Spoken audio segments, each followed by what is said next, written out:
Bum bum bum bum bum. Ba ba ba ba ba ba ba ba ba ba ba.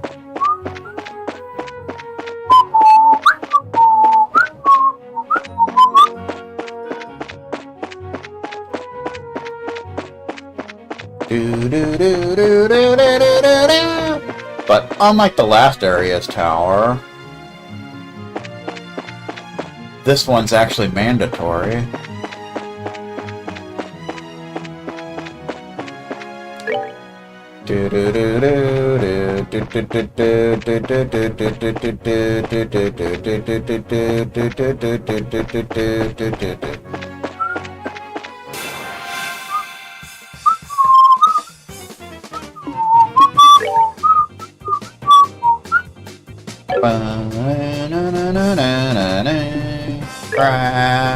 Black Fang, do do do do.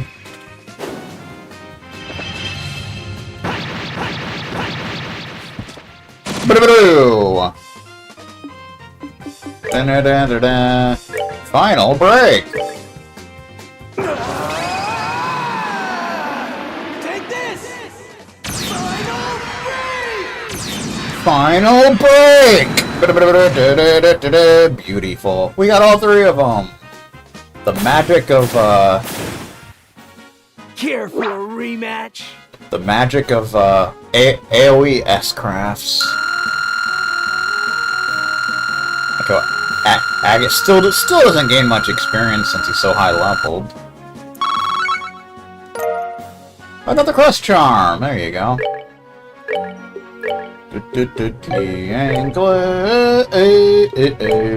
Crest Charm prevents sleep and faint. We can give that to you, sir. Alright. Good times. And I just went in the wrong area, of course, because I'm apparently not the sharpest tool in the shed. Do do do do do do do do. But we want to go to the Wolf Fort here. It's a good thing.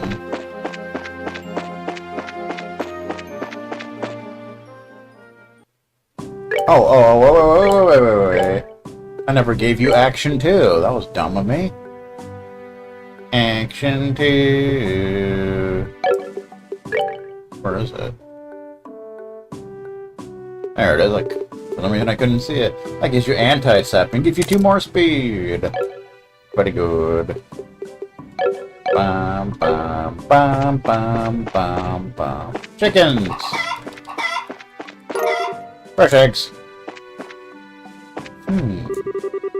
I heard there was an incident in Zeiss and they're starting border inspections. Maybe I should wait a little and come through later. Read a book or something. Do you guys like to read? If you want, you can have this one. I'm done with it. Carnelia, Chapter 7. This book is pretty good. Still, all these sudden inspections. I'm glad they started after I brought through all those heavy packages. If I can't get my merchandise to the Republic, there's no reason for me to even come home.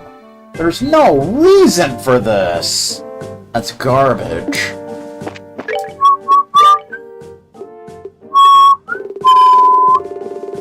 Ba ba ba ba ba ba ba ba. Chapter 7. The Death of a Friend. That's too bad. Wheezing, I breathed in. The sound high and whistling as the air fought to make it through my constricted windpipe. Still clutching tightly to my orbit, I unwound the sheets from my throat, utterly exhausted. I tilted my head on its side and watched with reddened eyes as a small stream of saliva dribbled down over the edge of my mouth and pooled onto the floor. When fresh air finally made its way into my lungs, it initially choked me nearly as badly as the sheet had. A thump from somewhere behind startled me from my fit. The Jaeger demoness, like a spring-loaded doll, leaped up from the floor of the room. The single shot of magic I had previously landed in her gut should have done the trick, but the fluid way she moved about made it appear as if she was unfazed by the blast. Within arm's reach of where I had subconsciously curled myself came the splintered sound of unseasoned wood being honed down by a giant woodcutter's axe. In the following instant, Sister Carnelia came flying through a newly opened hole in the timber door.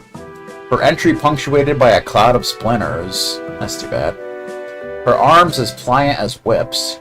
She passed by the female Jaeger in a lightning-quick motion, and with a turning assault, clocked her opponent, full tilt in the face. The woman spun with the force of the blow and fell with a tumultuous thud, her head cracking hard against the floor. Like a prima ballerina, Sister Carnelia raised her knee high until she had tucked securely up against her sternum. She stared down at the outstretched figure on the floor. Muscles flexed and without an ounce of mercy, Sister Carnelia let her judgment fall with the heel of her boot stomping down and crushing the wretched woman's throat.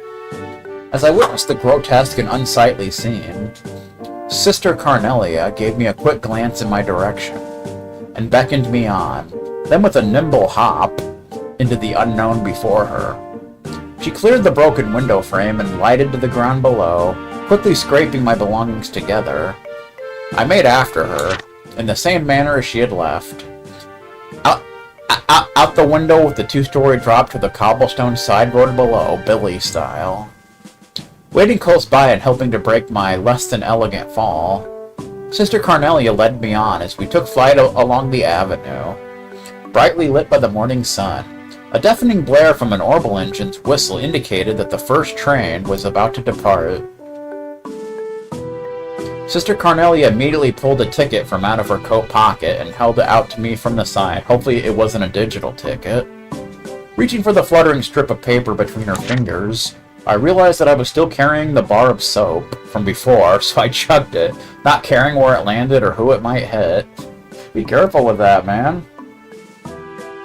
Aboard the train, the smoggy haze from the incessant smoking of the nattering gentleman had permeated into every nook and cranny of the passenger car. There was also the smell of newly printed publications, and the occasional sound of someone clearing their throat.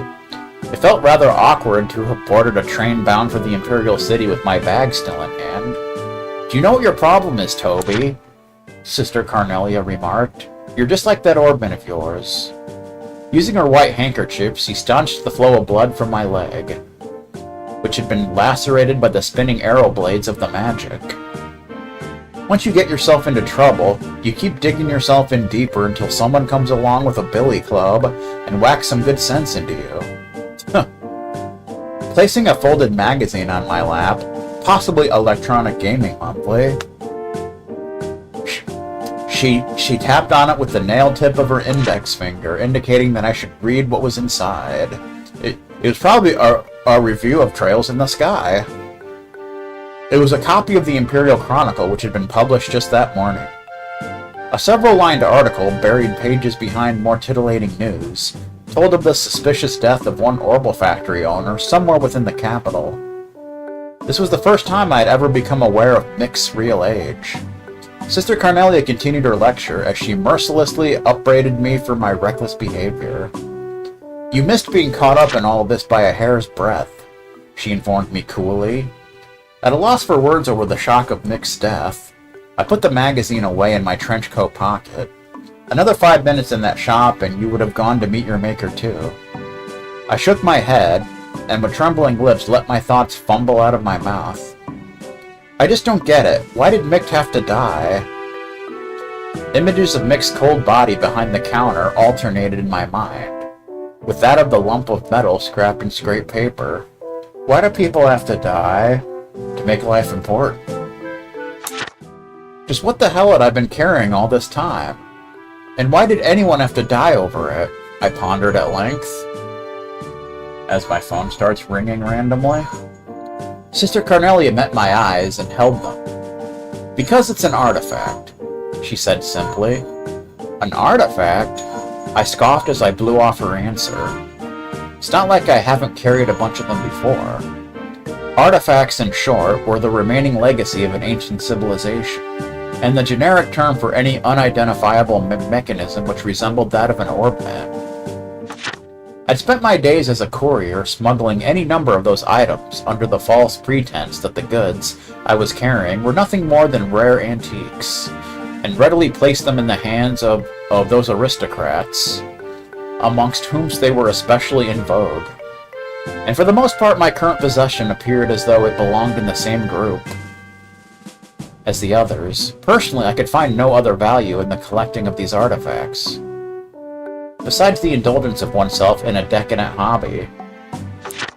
Chiding me as if I were a clueless child, Sister Carnelia rebuked. "You're wrong, Toby. This one's much different than the others." After a moment's pause, she added, "It's alive." Uh-oh. Unable to grasp what she had meant, I looked at her with a questioning expression on my face. Sister Carnelia tried again. "What I'm trying to tell you is that it still works. Although I'm not really sure what kind of power it actually has.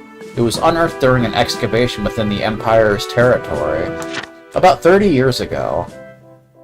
Sister Carnelia's subsequent story about the peculiar lump of metal told of the dark history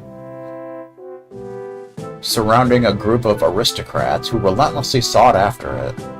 The artifact itself had transitioned from hand to hand by those in power.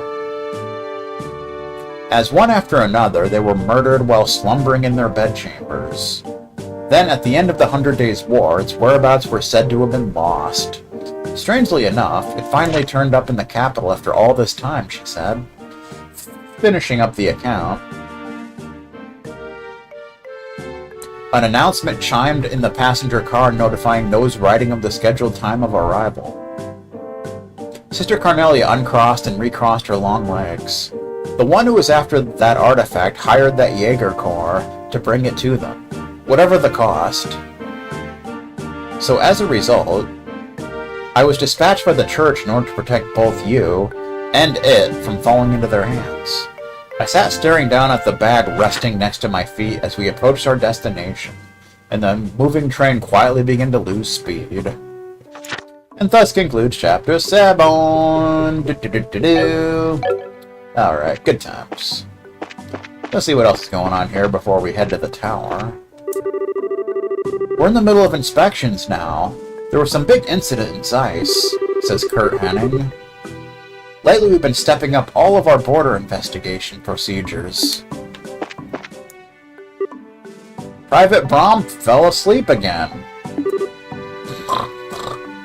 I don't know how you fall asleep standing up, sir. Like, I could never do that. Not in a million years. It just would not ever happen.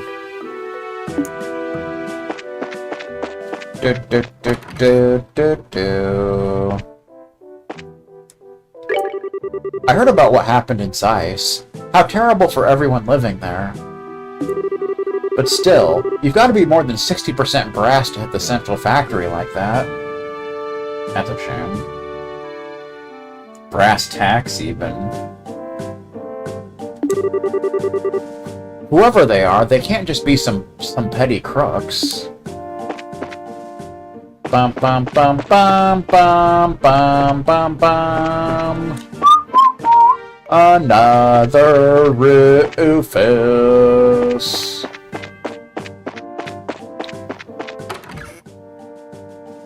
I mean, since there's so many named NPCs, they do kind of have to recycle names. Thanks to what happened in Zeiss, people without very good reason will not be granted passes. That's too bad. Ba-bum.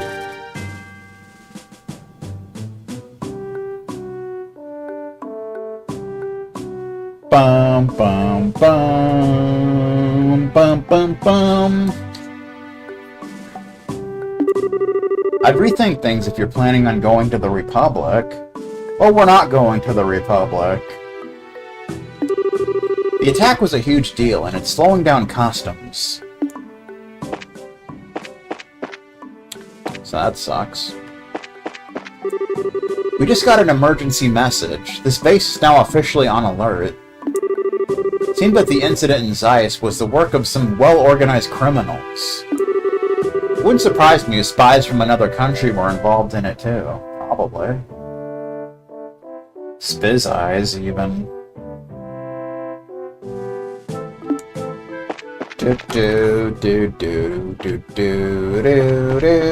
Alright, to the tower! Really not much else to do at this point.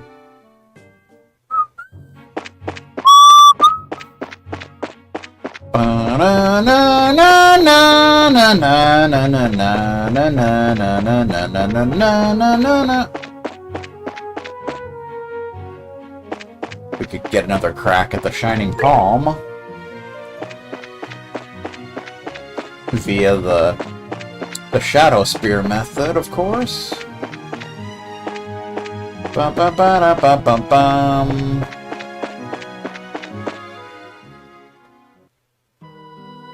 Oh.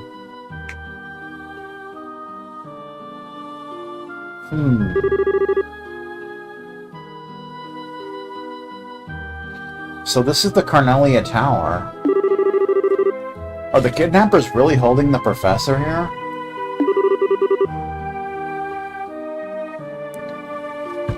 Yep, look at the big jumble of footprints.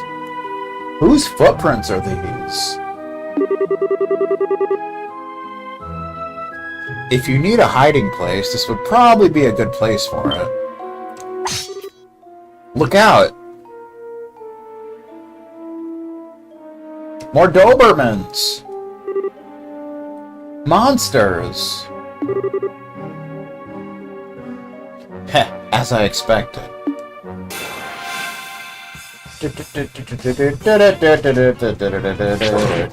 Ow. So pretty similar to the fight before.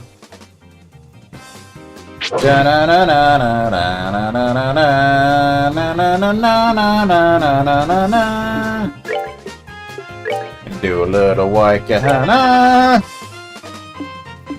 But we can try out napalm breath.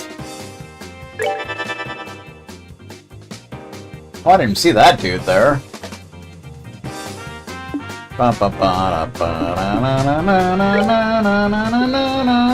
Stone impact. White kahana.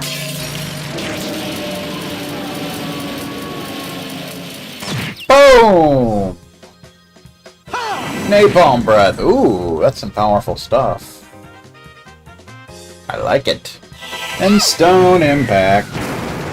The San Francisco tree. Boom! Ow. One time for April Fool's Day, when a smart guy referred to it as March 32nd.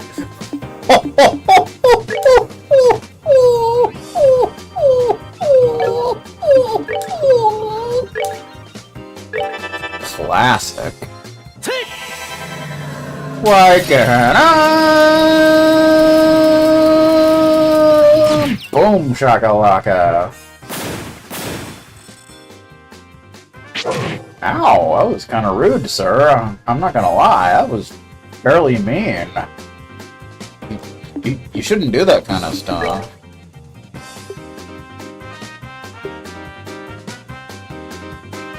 Oh yeah, now he also has Dragoona Edge.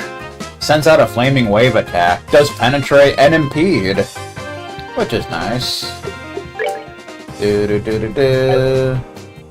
That's a nice little piece of business. Fire! That's what you get, sir. You mess with Agate, you get your ass whipped. Because there just can't be no other way. Oh yeah. April Fool's style. That's that then. Let's move out. Let us move out.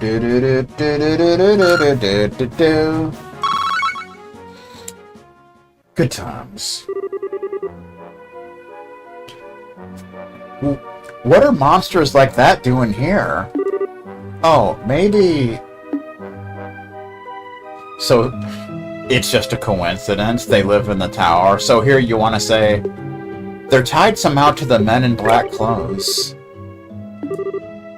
Got it in one.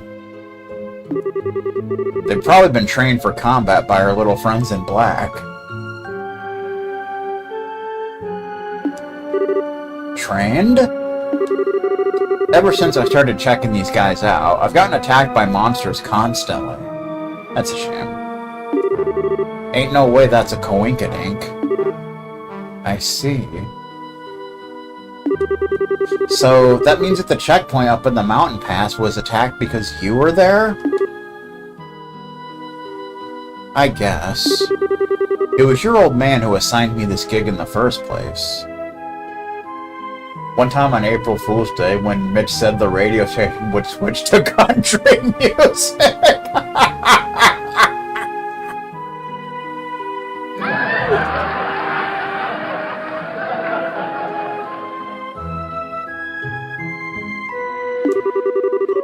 It ain't like it's been a night at the strip club for me either. Strip club, huh? How very you. Strip club style. In fact, Lancer's never been to a strip club, and has no desire to ever go to one. Ah, anyway, that reminds me. Gene mentioned something about that, right? Can you share some details? He showed up just before that whole Sky Bandit mess started and dumped it on me. Said something about some crap coming up that really couldn't wait. Probably crap about sports. An easy job, he says. That old man always plays innocent. That is so very Dad. And after the last couple of run-ins with them, there's no way I'm giving anyone else the satisfaction of catching them. I especially want to get that one little bastard. Which would be whom? Never mind. Let's just arrest these guys and rescue the professor. Okay. Sounds like a plan. Here's the plan and make sure you obey it.